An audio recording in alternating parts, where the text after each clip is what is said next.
बिस्मिल्लाहिर्रहमानिर्रहीम। अस्सलाम वालेकुम माय यूट्यूब फैमिली। जब से मुझे करेले पकाने का ये तरीका पता चला है तब से मुझे करेले पकाना बहुत ही आसान लगने लग पड़ा है। इतना इजी तरीका है कि अब बच्चियाँ इसे बड़े शौक़ से बनाएंगी और बहुत ही आसान और आजमाया हुआ तरीका आपके साथ शेयर करने लगी हूँ। पहले भी मेरे चैनल पर एक वीडियो करेले पकाने की मौजूद है और उसमें भी मैंने पूरी तफसील से बताया है। और आज मैं आपको यहाँ पे शॉर्ट में बताने लगी हूँ कि करेलों की कड़वाहट ख़त्म करने का आसान तरीका ये है कि आप करेले जब लेके आएँ तो फ़ौरन आपने उनको काटना है, उनके बीज निकाल दें और उसके बाद आप उन्हें किसी शॉपर में डाल के आप फ्रीज़र में रख दें और पूरी रात भर वो फ्रीज़र में रहें। अगले दिन सुबह के वक्त या शाम को जिस टाइम भी आपने पकाना है उन्हें आप फ्रीज़र से निकाल के उन्हें 10 मिनट के लिए या इतनी टाइम के लिए उन्हें आप ऐसे ही बाहर रख दें जब तक कि वो जितनी उनके अंदर बर्फ़ जम जाती है ना, जिस तरह वो फ्रीज़ हो जाते हैं तो वो नरम हो जाए, बिल्कुल करेले नरम हो जाएं, अपनी पुरानी पोजीशन में आ जाएं, बिल्कुल नरम।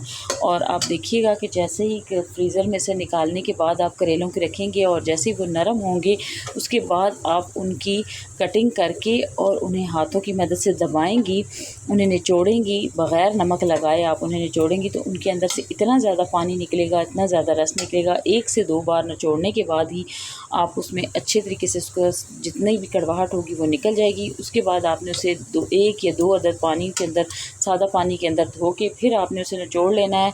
और उसके बाद आपने अपने किसी भी बर्तन में, कढ़ाई लें चाहे पतीला लें, उसमें आप कुकिंग ऑयल डाल दें और फ़ौरन ही उन करेलों को बीच में डाल दें। और आपने फ्लेम नॉर्मल रखनी है, लो टू मीडियम फ्लेम है मेरी भी अभी इस वक्त। और नॉर्मल फ्लेम पे आपने करेलों को ब्राउन होने तक पका लेना है।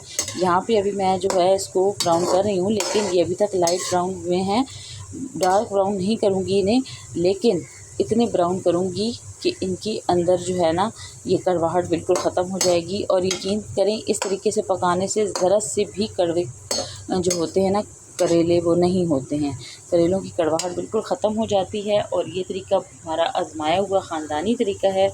मेरी अम्मी भी इसी तरीके से करेले पकाती हैं, मैं भी इसी तरीके से करेले पकाती हूँ।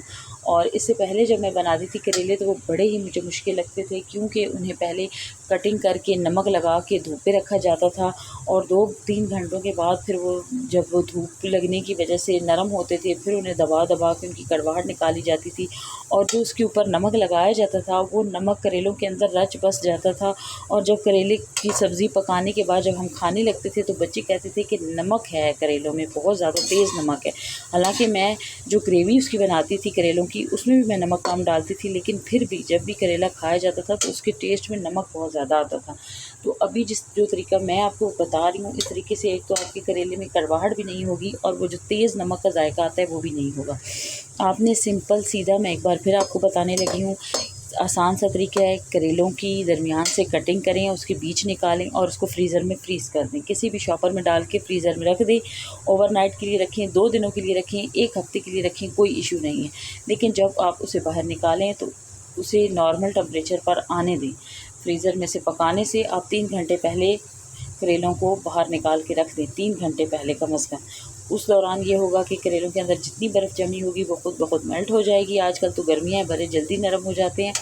फिर अगर आपने करेले पहले से मुकम्मल तौर पे काट के रखे हुए हैं तो वो तो बेस्ट है, आप उसको दबाती जाएंगी फ़ौरन पानी निकल आएगा। लेकिन अगर आपने सिर्फ बीज निकाल के करेलों को रखा है तो आपने उसको बाहर निकाल के 3 घंटों के बाद जब वो नॉर्मल हो जाएं आप उसकी कटिंग करें और उनको अच्छे तरीके से हाथों से निचोड़ें। आप यकीन करें जब आप निचोड़ेंगी उसमें से इतना पानी निकलेगा, इतना पानी निकलेगा, ऐसा लगेगा कि जैसे आपने ख़ुद उन करेलों में पानी डाला है, हालांकि आपने करेलों में ख़ुद पानी नहीं डाला होगा, ठीक है।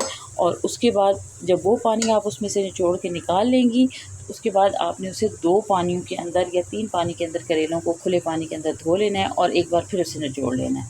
बस ये थोड़ा सा इसमें मेहनत है, थोड़ी सी, और इतनी ज़्यादा मेहनत नहीं है, जो वो पहले वाली मेहनत है उससे ही बेहतर है, ठीक है। तो उसके बाद आप इसी तरीके से सिंपल इन्हें नीम ऑयल में डाल के आप इन्हें ब्राउन करें। और उसके बाद मैं अब इसके जो मसाले बनाऊंगी, मैं आज करेले चिकन वाले बना रही हूँ, तो वो रेसिपी मैं आपके साथ आगे जाके शेयर करती हूँ। जब तक ये ब्राउन होते हैं उसके बाद मैं आपको आगे का मेथड आपके साथ शेयर करूँगी। यहाँ पे मैंने बड़ी साइज़ के 5 अदद प्याज जो हैं वो मैंने काट के रख दिए हैं, क्योंकि हमारी जॉइंट फैमिली है, फैमिली बड़ी है, तो मैं प्याज ज़्यादा डालूँगी इसलिए। और साथ में ये है चिकन मैंने थोड़ा सा ही लिया है। ये तकरीबन जो है आधा किलो चिकन है। इसको भी मैंने काट के रख लिया है। ये मैं साबुत मंगवाती हूँ, चेस्ट का था ये, और इसकी फिर मैंने खुद कटिंग कर ली छोटी छोटी करके, ठीक है। और यहाँ पे मैंने ले लिए हैं जी 4 से 5 अदद टमाटर और 3 अदद हरी मिर्ची हैं। 1-2 टमाटर मैं यहाँ पे काट चुकी हूँ। ये छोटे साइज़ के टमाटर थे, इसलिए मैंने यहाँ पे तकरीबन 3, 2, 5 और 2 ये 7 अदद ले लिए हैं।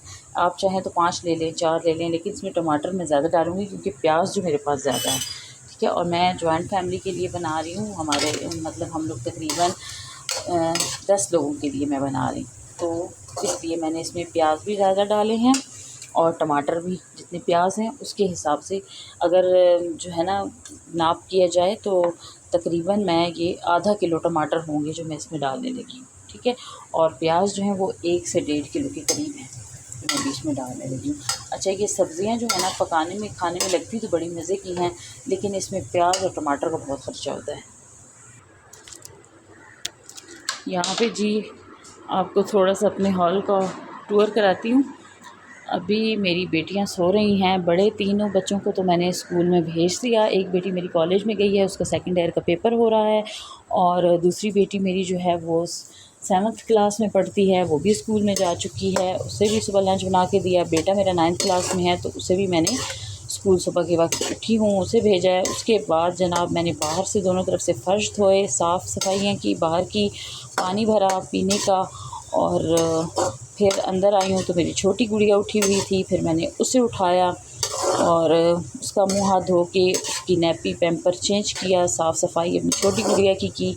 फिर उससे फ़ीड करवाया। थोड़ी देर अपनी छोटी बेटी को लेके बाहर बैठी थी, और वो वीडियो मैं नहीं बना सकी, इंशाल्लाह कभी आपके साथ वो भी शेयर करूँगी।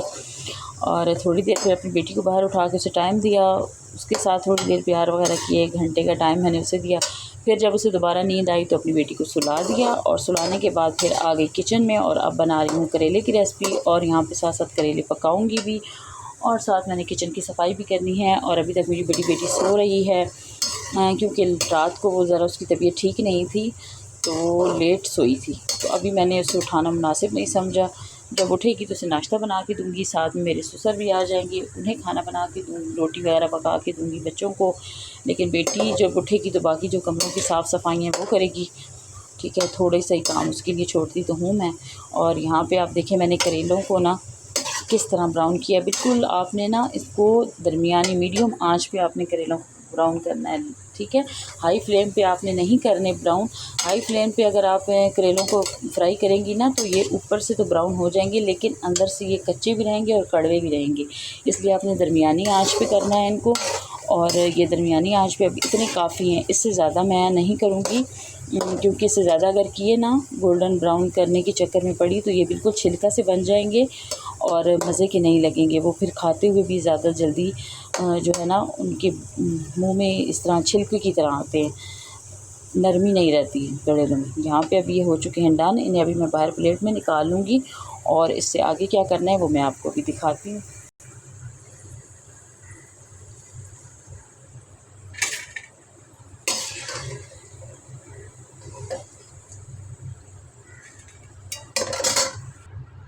अभी इसी ऑयल के बीच में ही मैं चिकन को फ्राई करूँगी, ठीक है जी।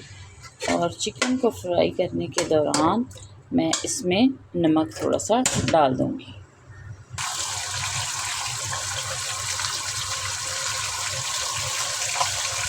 ऐसा करने से मैंने चिकन के अंदर नमक डाला है ना, इस नमक को बीच में डालने का फ़ायदा ये होगा कि चिकन जो है वो अंदर तक नमकीन, जूसी और मज़े का बनेगा। अभी जब हमारा चिकन लाइट सा ब्राउन हो जाएगा तब मैं इसके बीच में प्याज डाल दूँगी।